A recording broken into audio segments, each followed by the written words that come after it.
بسم اللہ الرحمن الرحیم۔ آج ہم حروف معانی میں سے حروف عطف اور حروف عطف میں سے حتیٰ کی بحث کو پڑھیں گے۔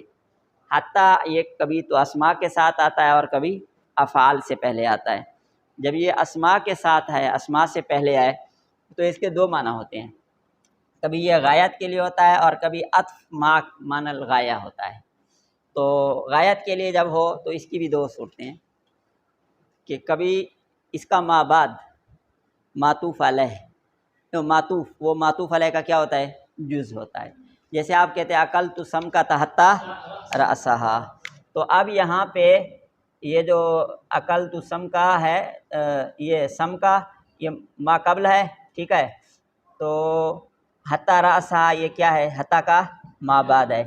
تو یہ جو معطوف علیہ، اب یہاں پہ جو معطوف ہے وہ معطوف علیہ کا کیا ہے؟ جز ہے۔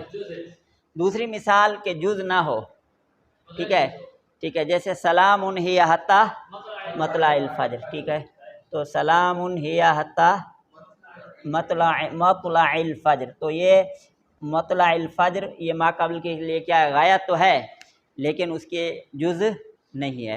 ما قبل اس پر ختم تو ہو رہا ہے مطلع الفجر پر، سلامتی کا جو ایک تسلسل چلا آ رہا تھا، لیکن یہ جز نہیں ہے۔ یہ تو ہو گیا حتیٰ کس کے لیے ہو؟ غایت کے لیے ہو۔ دوسرا یہ ہے کہ یہ عطف کے لیے آتا ہے، عطف ما قیام معنی الغایہ، کہ عطف ہوتا ہے لیکن کسی غایت کا پہلو بھی اس میں موجود ہوتا ہے، ٹھیک ہے، تو وہ غایت کبھی تعظیم میں ہوتی ہے اور کبھی تحقیر میں ہوتی ہے۔ غایت تعظیم میں ہو، جیسے آپ کہہ سکتے ہیں کہ مات الانبیاء مات الناس حتی الانبیاء، مات الناس حتی الانبیاء، کہ لوگ مر گئے یہاں تک کہ انبیاء کرام بھی، مطلب ہے کہ انبیاء کرام جو کہ عام لوگوں سے بہت ہی برتر ہوتے ہیں، غایت عظمت ان میں پائی جاتی ہے، تو کبھی تو یہ ہوتا ہے تعظیم میں غایت ہوتی ہے اور کبھی کس میں ہوتی ہے؟ تحقیر میں غایت ہوتی ہے، ٹھیک ہے۔ تو آپ کہہ سکتے ہیں عاش فی مکہ الناس حتی ابو لہب، عاش فی مکہ یا عاش فی خدم الحرمین، خدم الحرمین یا خدم الحرم، خدم بیت اللہ حتی کفار قریش، کہ لوگوں نے خدمت کی ہے یہاں تک کہ کفار قریش نے بھی اس کی خدمت کی ہے۔ تو مطلب یہ ہے کہ وہ غایت تحقیر میں، حقارت میں، ٹھیک ہے۔ یا جیسے آپ کی کتاب میں مثال ہے استنت الفصال حتی القرع، کہ یعنی ایسا موسم آ گیا کہ جو اونٹنیوں کے بچے ہیں وہ کیا کرنے لگے؟ ٹانگیں اٹھا کر آگے دوڑنے لگے، حتی القرع، یہاں تک کہ جو جن کی ابھی تک کھال جو ہے سفید ہے وہ بھی، تو مطلب ہے یہ کیا ہے؟ غایت تحقیر ہے، ٹھیک ہے۔ تو یہ حتیٰ کا معنی کس میں ہے؟ یہ جو دو معنی تھے یہ اس وقت ہیں جب حتیٰ کس کے ساتھ ہے؟ اسماء کے ساتھ ہے۔ دوسرا یہ ہے کہ وہ افعال کے ساتھ ہے، تو جب حتیٰ افعال کے ساتھ آتا ہے تو اس کے تین معنی ہوتے ہیں۔ غایت پہلا نمبر پر دیکھیں گے غایت کے لیے ممکن ہے یا نہیں ہے، اگر ممکن ہے تو اچھی بات ہے، نہیں تو لام کہ کے معنی میں مجازات کے لیے آتا ہے، اور اگر یہ بھی نہ ہو تو پھر عطف محض کے لیے آتا ہے، ٹھیک ہے۔ جب یہ غایت کے لیے آتا ہے تو پھر کبھی الا کے معنی میں آتا ہے اور کبھی اس کے بعد کیا ہوتا ہے؟ جملہ مبتدا ہوتا ہے، ٹھیک ہے۔ تو جب یہ الا کے معنی میں آئے، اس کی مثال کیا ہے؟ ہاں، حتیٰ یا ایھا الذین آمنوا لا تقربوا الصلاۃ وانتم سکاری حتیٰ تعلموا ما تقولون ولا جنبا الا عابری سبیل حتیٰ تغتسلوا، کہ جب تک تم غسل نہ کر لو نماز کے قریب نہ جاؤ، ٹھیک ہے۔ تو یہ کس کے لیے ہے؟ غایت کے لیے، الا کے معنی میں ہے۔ اور کبھی جملہ مبتدا ہوتا ہے، جیسے خرج الناس حتیٰ خرجت زید، ٹھیک ہے۔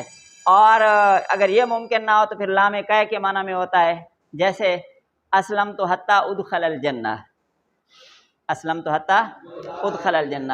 اسی طرح اگر یہ لام کہ کا معنی بھی نہ ہو تو کس کے لیے آتا ہے؟ مطلق عطف کے لیے آتا ہے۔ شرح کہتے ہیں کہ اس کی جو مثال ہے کلام عرب میں نہیں ہے، فقہا کے ہاں اس کی مثال موجود ہے تو وہ مثالیں تین ہیں زیادہ سے، ان تین مثالوں میں ان تینوں کی مثال آ رہی ہے اور اس آخری کی بھی مثال آ رہی ہے۔ پہلا مسئلہ یہ ہے کہ علم اضرب کا حتیٰ تصیحہ فعبدی حر، کہ تجھے میں اتنی مار نہ دوں کہ تیری چیخیں نکلیں تو میرا غلام کیا ہے؟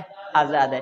تو چیخیں نکلنا یہ مار کے لیے کیا بن رہا ہے؟ غایت بن رہا ہے کہ ماروں گا، مارتا رہوں گا یہاں تک کہ تو چیخنے، تو یہ غایت کے لیے۔ علم، اور دوسری مثال کس کے لیے؟ مجازات کے لیے، لامکہ کے معنی کے لیے، علم آتی کا حتیٰ تغدینی فعبدی حر، اگر میں آپ کے پاس نہ آؤں اور آپ بدلے میں مجھے ناشتہ نہ کرائیں تو میرا غلام کیا ہے؟ آزاد ہے۔ یہاں غایت کا معنی نہیں ہو سکتا، کیوں؟ اس لیے کہ جو ناشتہ کروانا ہے یہ تو بار بار آنے کے سبب تو بن سکتا ہے، نہ آنے کی علت تو اس کے لیے تو غایت نہیں ہو سکتا۔ اور تیسری مثال علم آتی کا حتیٰ اتغدی عندک فعبدی حر، کہ اگر میں آپ کے پاس نہ آؤں اور آ کر پھر ناشتہ کروں، اگر ایسا نہ ہو تو میرا غلام کیا ہے؟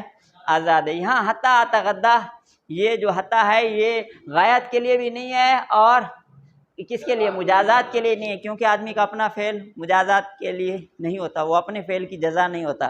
تو یہ حتیٰ کس کے معنی میں ہے؟ فوق کے معنی میں ہے، فا کے معنی میں عطف محض کے لیے ہے۔